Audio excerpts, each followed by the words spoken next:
Hello दोस्तों, कैसे हैं आप? हमारी आज की कहानी है आखिरी दर्द। चलिए जानते हैं इस कहानी के बारे में। अभी शादी के 6 महीने भी नहीं हुए थे, रीमा के साथ मारपीट की जाने लगी थी। एक दिन घरेलू मारपीट, शारीरिक एवं मानसिक प्रताड़ना तथा जानलेवा हमले के पश्चात रात को जैसे तैसे रीमा अपने घर मायके पहुंची और रोते रोते माँ बाप को अपने साथ हुए अत्याचार को बताया। माता पिता ने जैसे तैसे अपनी बिटिया को समझाया और निर्णय लिया कि उनकी बेटी के साथ यह जो घटना घटी है उसकी सूचना तुरंत अपने सबसे बड़े बेटे आनंद को दी, जो कि एक सरकारी ऑफिसर था तथा अपनी पत्नी दिव्या तथा बेटी सालों के साथ इसी शहर में रहता था। जब सबको पता चला कि उनकी घर की बेटी के साथ ऐसा हुआ है तो पूरा परिवार गुस्से में था और पूरे परिवार ने यह निर्णय करके बेटी के साथ हुई इस प्रताड़ना की जानकारी पुलिस को दी। पुलिस केस हो गया तथा कोर्ट में बात पहुंची। तारीख पे तारीख लगनी शुरू हुई। इस प्रकार कोर्ट के चक्कर काटते हुए पूरे 3 साल बीत गए। शुरू में तो परिवार ने बेटी को न्याय दिलाने के लिए आतुरता से काम कर रहा था, पर अब उनके हौसले टूटने लगे थे। माँ बाप भाई सब अपने अपने काम में व्यस्त हो चले थे। दोनों भाइयों की शादी भी हो गई थी। अब 3 भाई भाभी और बच्चों के साथ रीमा भी इसी घर में रहती थी। भाई भी अपनी घर गृहस्थी में लगभग व्यस्त हो गए थे। अब रीमा को कोर्ट की तारीखों पर भी अकेले ही जाना पड़ता था। जो रीमा पूरे परिवार की जान से भी प्यारी थी, अब वही रीमा सभी को बोझ लगने लगी थी। कोई उसका काम करता तो 4 बात सुना देता। भाभीियों को भी रीमा अब एक टक नहीं सुहाती थी। वह हर रोज रीमा को किसी न किसी बात पर ताने देती। इसी वजह से घर में हर रोज झगड़ा होने लगा।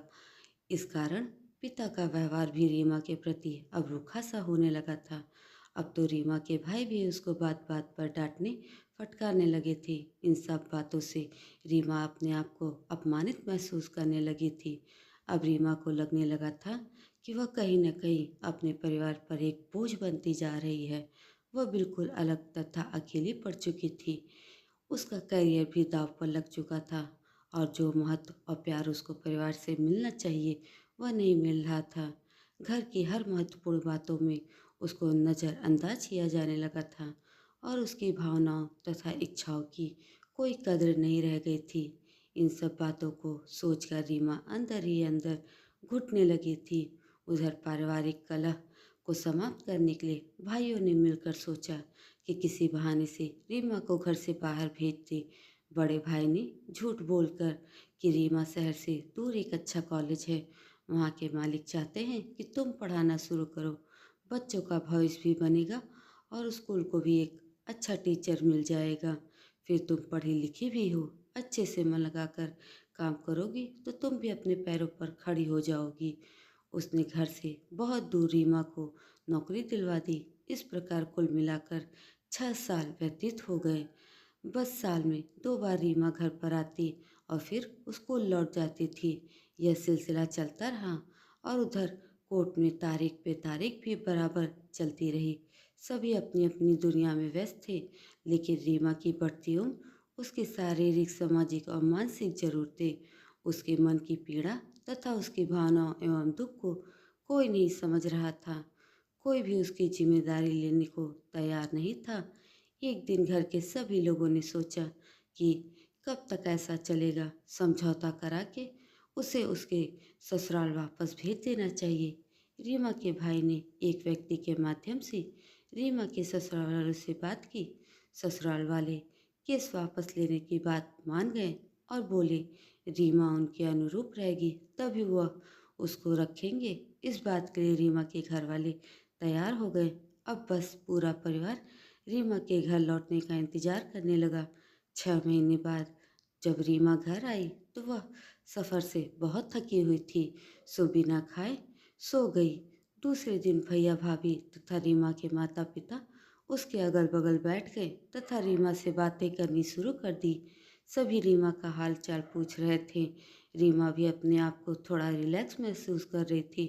अचानक रीमा के बड़े भाई साहब ने बताया कि उन्होंने उसके पीछे से उसके ससुराल वालों के साथ समझौता कर केस वापस ले लिया है तथा अब उसको अपने ससुराल जाना होगा। दोनों परिवारों की यही इच्छा है। अपने ही बड़े भाई के मुंह से यह बात सुनकर रीमा एकदम सन्न रह गई। उसको बहुत बड़ा झटका लगा। सारा अतीत तथा ससुराल पक्ष की सारी प्रताड़नाएं उसकी आंखों के सामने घूम गईं। आखिर इस बार भी रीमा को नज़रअंदाज कर दिया गया तथा उसकी वेदना का कोई ख्याल नहीं किया गया। इस खास फैसले में भी उसकी हामी भी जरूरी न समझी गई। यह सोचते सोचते वह अंदर ही अंदर जल रही थी कि मेरे अपने भी मेरे बारे में नहीं सोचते हैं। लेकिन उसने उसी क्षण ससुराल वापस न जाने का दृढ़ निश्चय कर लिया। उसने सोचा कि वह जिस नरक से निकल कर आई थी उस नरक में वह दोबारा वापस नहीं जाएगी, क्योंकि यह उसके अपने आत्मसम्मान की भी बात है, चाहे उसको कुछ भी करना पड़े। लेकिन दूसरे ही पल उसने उसके साथ भाई भाभी माँ बाप के द्वारा किए गए बर्ताव के बारे में सोचा। रीमा के पास अब और कोई चारा नहीं था। परिवार के सभी लोग रीमा के ससुराल वापस जाने को लेकर खुश थे। रात के समय सभी ने भोजन कर अपने अपने कमरे में चले गए। भाई और भाभी अपनी बेटी सालू के साथ नीचे वाले कमरे में सो गए। माता पिता दोनों साथ वाले कमरे में सो गए। रीमा अपने कमरे में ऊपर चली गई। रात के करीब 2 बज चुके थे। परिवार के सारे लोग गहरी नींद में सोए हुए थे। चारों तरफ सन्नाटा छाया हुआ था। लेकिन आज की रात रीमा के लिए बड़ी भारी थी। उसके दुख वेदना तथा पीड़ा का कोई सहारा न था, क्योंकि उसके मन की बात न कोई सुनना चाहता था, न ही कोई सुनने को तैयार था। रात के साथ उसकी बेचैनी बढ़ती चली जा रही थी। तभी सहसा वह अपने बिस्तर से उठी और उसने अपने टेबल पर पेन कागज उठाया और जल्दी जल्दी कुछ लिखने लगी। इसके बाद उसने दबे पांव चुपके से उठकर कमरे के किसी कमरे से एक रस्सी ली और गले में रस्सी का फंदा से झूल गई। सुबह जब उसकी भाभी उसको जगाने ऊपर उसके कमरे में गई तो रीमा को देखकर उसकी चीख निकल गई और वह जोर जोर से रोने लगी। रोने की आवाज़ सुनकर घर के सभी लोग ऊपर आ गए और अपनी ही बेटी का ऐसा मंजर देखकर वहीं बैठ गए। फिर कांपते हुए हाथों से भाइयों ने अपनी बहन रीमा की लाश को फंदे से नीचे उतारा और बेड पर लेटा दिया तथा टकटकी लगाकर उसकी ओर देखने लगे। तभी मंझले भाई की नज़र एक खुले पेन तथा एक कागज पर पड़ी। उसमें कुछ लिखा हुआ था। उस कागज में और कुछ नहीं, रीमा के द्वारा बयां किया गया आखिरी दर्द था जो उसमें लिखा था। पूरे परिवार को मैं बहुत प्यार करती हूँ। मैं इसलिए यह कह रही हूँ कि मैं पिछले काफ़ी समय से अकेली पड़ गई थी। मेरी वजह से परिवार का माहौल भी ठीक नहीं रहता था। घर में कलह होती थी। मेरी वेदना, पीड़ा, भावना और अकेलेपन के दर्द को कोई समझना नहीं चाहता था। कल की घटना के बाद तो मैं बिल्कुल ही टूट गई थी।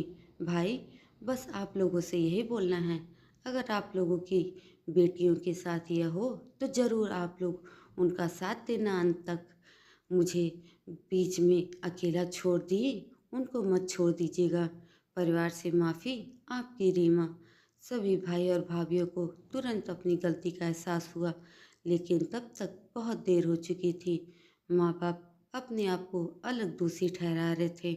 सभी रीमा से माफ़ी मांगते हुए एक ही बात सोच रहे थे कि काश हम ये भी एक बार रीमा को बोझ न समझकर सहारा समझते तो आज बिटिया जिंदा होती। दोस्तों, ये कहानी आपको कैसी लगी कमेंट करके ज़रूर बताएं और ऐसी ही अन्य कहानियों के लिए मेरे चैनल को सब्सक्राइब जरूर करें। धन्यवाद।